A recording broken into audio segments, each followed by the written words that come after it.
Bismillahirrahmanirrahim. Assalamualaikum warahmatullahi wabarakatuh. Hai teman-teman semuanya, perkenalkan nama saya Torik Muhammad. Saat ini Alhamdulillah sedang berkuliah di Universitas Negeri Padang, jurusan Teknik Elektro, BP 19 dengan NIM 19063068. Di sini insya Allah saya akan menjelaskan apa itu administrasi peserta didik, yang mana pada mata kuliah kali ini yaitu administrasi dan supervisi pendidikan diampu oleh dosen kita yaitu Ibu Tia Yuningrum MPD. Jadi sedikit banyaknya akan saya jelaskan tentang administrasi peserta didik nantinya.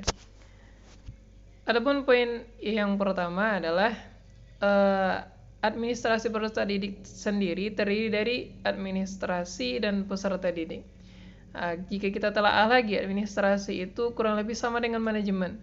Arti dari administrasi yaitu mengelola sumber daya yang ada 7M tambah 1I untuk mencapai tujuan secara efektif dan efisien.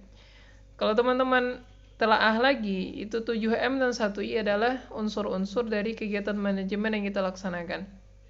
Itu ada man, ada manusianya, method, material, mesin, market, and minute atau waktu. Kemudian I-nya adalah information. Kalau man sendiri itu adalah pengelolaannya atau sumber daya manusianya. Kita sebagai manusia bagaimana cara mengelolanya lagi. Materialnya atau bahan-bahannya itu segala hal yang ada di sekitar kita. Misalnya saja jika di administrasi, bisa kita misalkan dengan berbagai fasilitas menunjang bisa jadi, dan juga beberapa hal lainnya. Mesin, metode, tata caranya bagaimana, itu nanti akan kita kelola dengan secara baik untuk mencapai tujuan secara efektif dan efisien. Tidak hanya tujuan tersebut tercapai namun tidak efektif gitu. Akan tetapi setelah tercapai tujuan tersebut akan menimbulkan suatu keefektifan dan pencapaiannya juga akan efisien. Kemudian yang kedua adalah peserta didik. Peserta didik menurut Undang-Undang Nomor 20 Tahun 2003 ya, sebagaimana yang teman-teman lihat, itu anggota masyarakat yang berusaha mengembangkan potensi dirinya melalui proses pembelajaran yang tersedia pada jalur jenjang jenis pendidikan tertentu.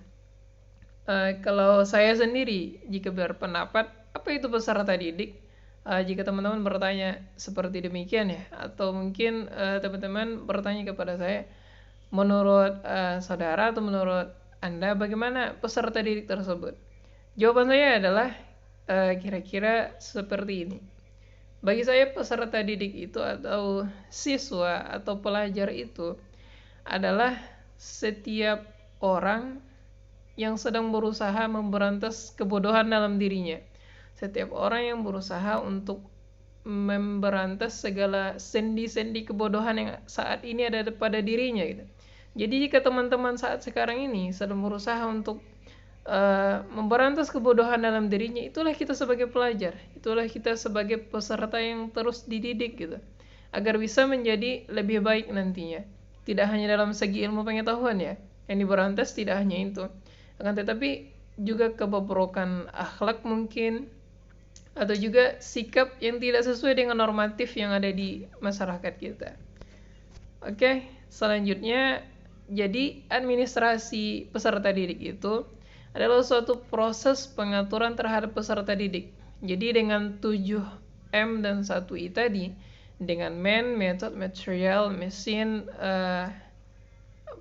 man, method, material, mesin, market, and minute, dan juga ditambah I dengan information, itu tidak hanya berputar tentang pencatatan peserta didik saja gitu. Tidak hanya berputar tentang administrasi dalam bentuk tertulis, akan tetapi mencapai tujuan tersebut dengan man, dengan 7M dan 1I tadi, agar kegiatan pendidikan kita bisa menjadi efektif dan efisien. Kalau kita lihat dan kita telaah secara umum proses administrasi peserta didik di negara kita sendiri, atau di teman-teman juga merasakan ya ketika berada di bangku sekolah, ketika sebelum berada di bangku kuliah saat sekarang ini ada beberapa proses administrasi yang sebenarnya telah lama ada di sekitar kita, mungkin tidak kita sadari itu adalah proses dari administrasi. Yang pertama adalah perencanaan dan penerimaan peserta didik baru. Biasanya dimulai pada tahun ajaran baru ya, ketika di awal bulan Mei biasanya semester 1 itu akan mulai ada penerimaan peserta didik baru, penerimaan adik-adik baru bagi kita yang telah senior, dan juga penerimaan peserta didik sebagai kelanjutan agar kegiatan proses pembelajaran bisa kita laksanakan. Proses administrasi yang kedua itu orientasi peserta didik baru. Orientasi peserta didik baru kalau kita pada beberapa dekade ke belakang itu identik dengan pembulian ya, identik dengan beberapa hal yang kurang manfaat. Akan tetapi beberapa tahun belakangan ini telah diganti menjadi pengenalan lingkungan sekolah, misalnya PLS dan pengenalan lingkungan sekolah. Jadi lebih termanfaatkan, tidak menunjukkan kasta di sekolah, ini dia senior, ini dia juniornya gitu.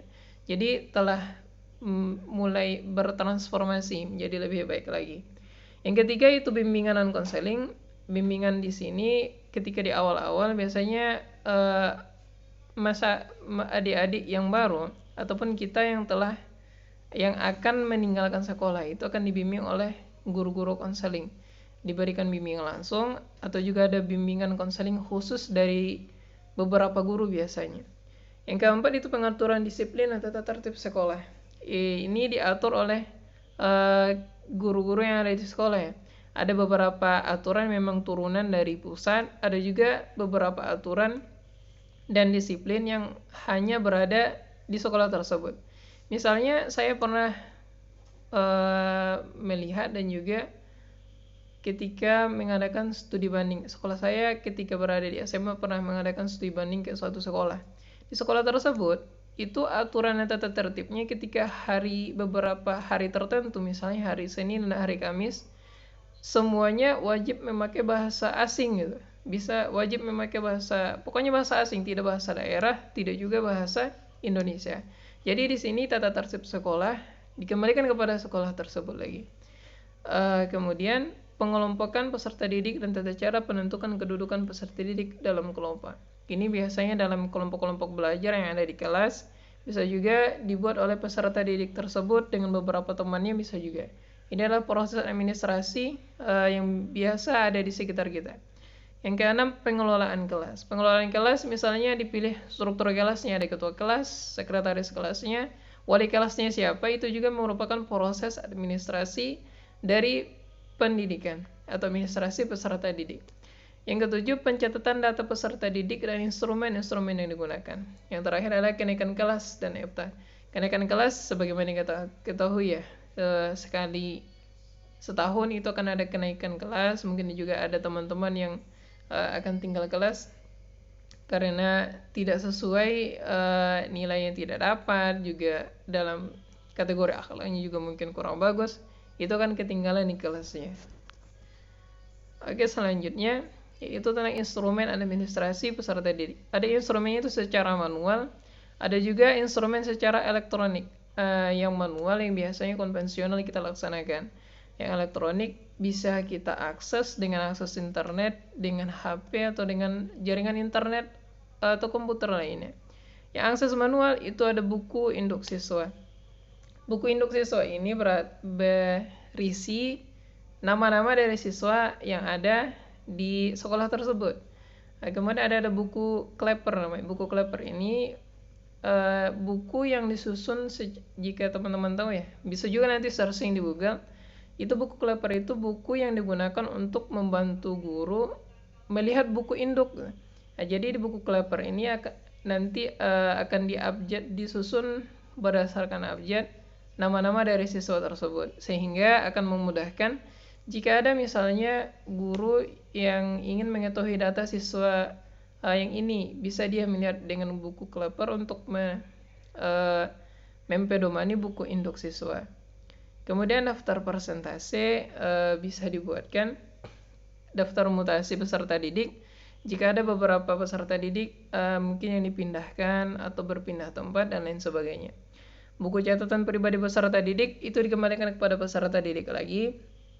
Daftar nilai ini biasanya dibuat oleh guru bidang studi atau guru kelasnya. Daftar nilai dari siswa-siswanya ketika mengadakan kegiatan pembelajaran. Kemudian buku lagar dan juga buku raport sebagai hasil dari kegiatan pembelajaran kita selama misalnya per 3 bulan ataupun per 6 bulan ataupun dalam kegiatan pembelajaran kita biasanya. Kemudian ada yang elektronik, buku induk siswa sama dengan yang tadi, buku Kleper juga, tapi versinya beda. Versi dari buku manual dan elektronik, kalau menurut saya pribadi, buku elektronik ini saat sekarang belum cukup banyak digunakan karena mungkin agak baru ya, dan juga beberapa guru juga agak kesulitan menggunakan elektronik. Akan tetapi ketika buku elektronik ini bisa kita gunakan, itu akan lebih baik nantinya. Impact ke depannya itu akan lebih baik.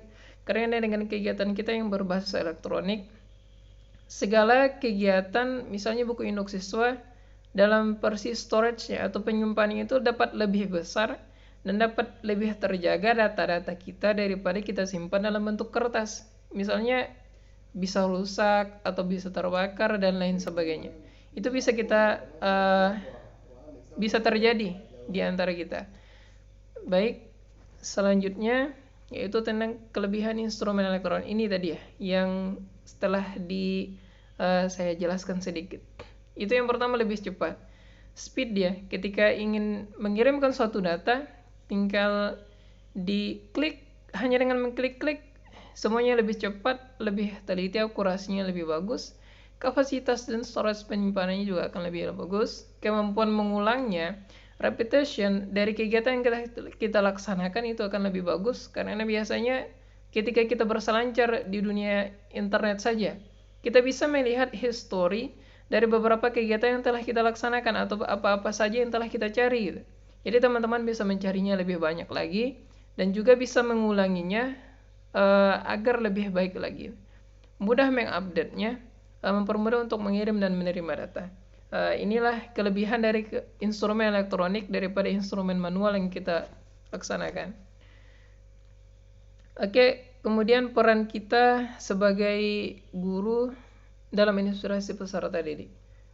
Teman-teman semuanya pasti insya Allah akan menjadi guru, dan saya juga, teman-teman sekalian juga.